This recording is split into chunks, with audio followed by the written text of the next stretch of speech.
Dear Julie, thanks for lunch. It was great to talk to you again. I appreciate the opportunity to show my puppets in an academic setting. Meeting with you helps me understand some of the reasons why I am making puppets. To jump right in, making puppets in the institution sets up a complicated set of relationships. Essentially, I see these puppets as objects of embodied knowledge. Let me restate that. Making puppets as academic outcomes raises a complicated set of problems, many of which are not resolvable at this point. Nevertheless, part of my academic and theoretical project will be to write out these complicated problematics, to unpack the problem these puppets here in this place have. So let me name a couple that present themselves immediately. Method, methodology, object of knowledge, pedagogy and relations. So what just happened here? That is my question. I could have asked this in a different way, but I'll begin there and that will frame my presentation. It is an ontologically loaded question because it approaches an event which has not yet happened. It seems reasonable to assert that it is not possible to say what has happened here because what has happened here does not exist. I will stop here, go back and redirect the lens. Anyway, thanks for lunch. I appreciate you and everything you share. In relation, UCE Figure.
My research project is to situate disability as a location for generating new knowledge.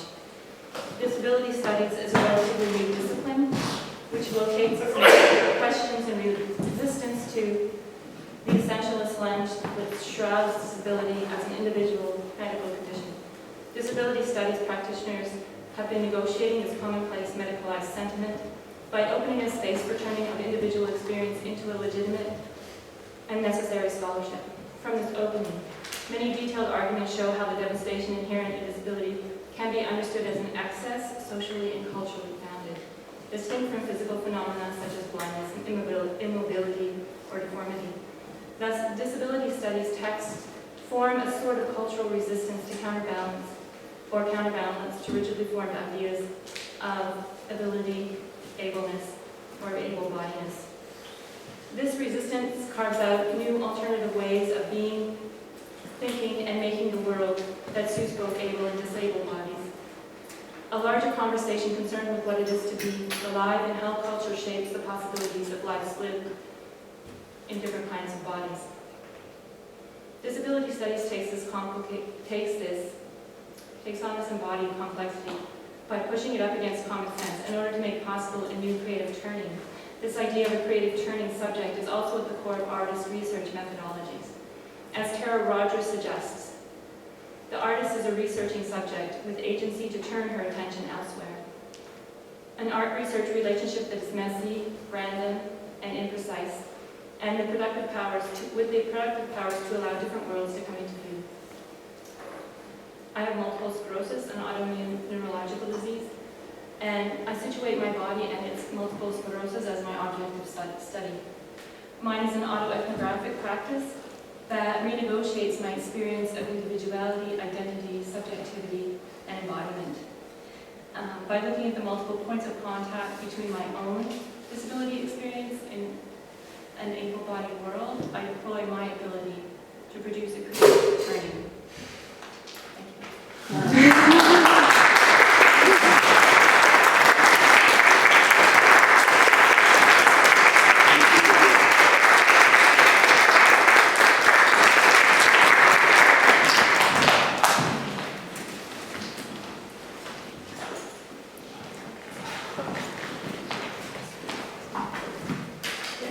How does time play in your embodied study? How does the time of the toast and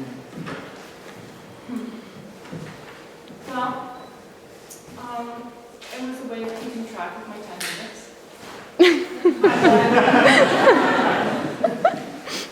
Each time the toaster takes 2.5 minutes to toast one side of the toast. So I was hoping to create an aesthetic experience so that there would be the smell of toast in the room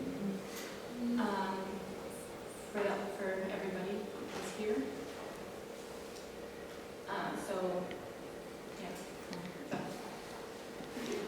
It also, first of all, thank you so much. That was just incredibly beautiful and powerful. And Pia as well, I meant to mention how wonderful that performance was. On the subject of burnt toast though, how many people here remember that Canadian Heritage moment on TV? Doctor, I smell burnt toast. Which is interesting because it's about the development of brain surgery and this sort of the first kind of open, we have these in, I don't know, for those of you who didn't grow up here, we had these TV commercials when I was a kid that were produced maybe by the NFB about the sort of seminal moments in Canadian history and technology and stuff. So this one was about a doctor who developed a type of brain surgery, I guess.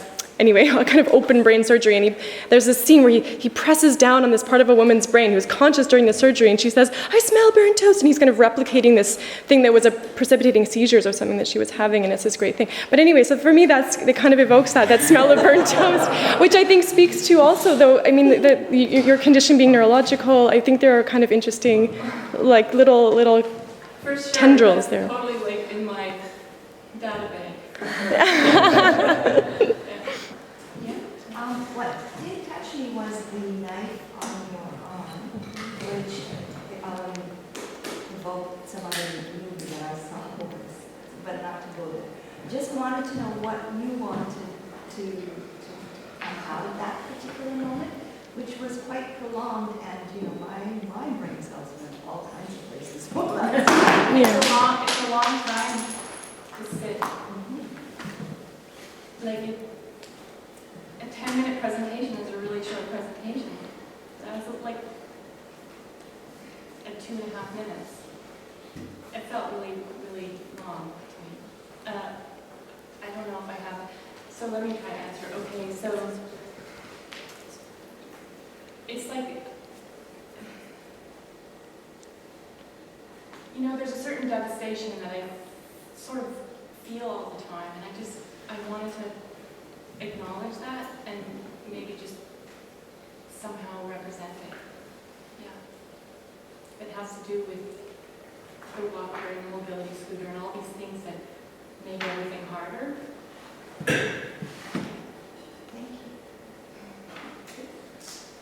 you. There's a very wide range of types of disabilities, a very wide range of severeness of disabilities, very wide range of ways that people react to having a disability, and that people who don't have one react to people with disabilities. It seems to me that makes your subject extremely large. How do you contain that?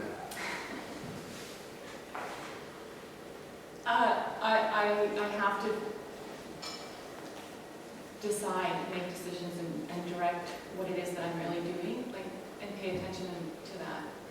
So, yeah, it's kind of complicated. I'm not doing disabilities. I'm reading disability studies texts, and I see how there's so much creativity in a lot of the writing, and it's really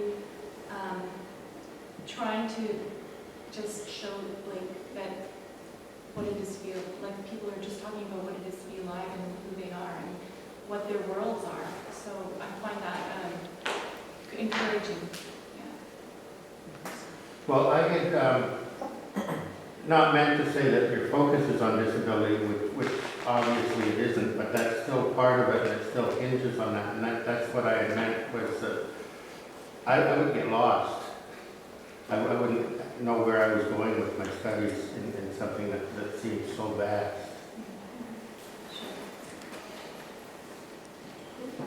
That was a lovely performance. Thanks again. I was very moved by especially that scene when you were holding up the knife against yourself. And what I especially loved actually was the incredible, if I can just talk about that actually, the incredible tension that you built. And then there was a moment when I realized that I was waiting for toast to burn. No, but that was incredible. And then I had this tension that was building, especially with the scene with the knife, and then suddenly to have wedding bubbles in my head. And there's little bubbles, but I don't think I've done, I don't know when the last time I did bubbles was. Anyway, yeah, hey, it was like a really beautiful emotional ride that you took on. I really, really appreciate it. Thank you. Any more questions?